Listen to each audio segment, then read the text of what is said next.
Okay guys, so may na-receive ako ditong isang tanong, sagutin lang natin. Attorney, sa construction company kami nag-work, mga regular kami. Pero pag walang project, wala din kaming pasok. Yung iba naming kasama, nag-resign na. Tingin namin, paraan lang yan ng company para paalisin kami at mag-resign. Pwede ba kami magreklamo sa DOLE? Okay, himay-himayin muna natin itong tanong na ito, no? Ang unang tanong kasi dito, regular employee ka ba talaga? Alam nyo kasi, sa construction industry, merong tinatawag na project employment. Pag sinabi mong project employment, yung haba ng employment mo ay depende lang sa haba ng contract period o yung project mo.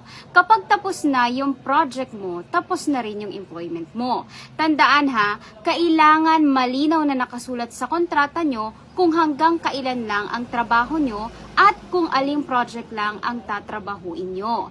Kapag hindi malinaw at nakasulat ang mga ito, pwede na kayong ituring na regular employee. Ibig sabihin, hindi na kayo pwede basta-basta tanggalin dahil may security of tenure na kayo.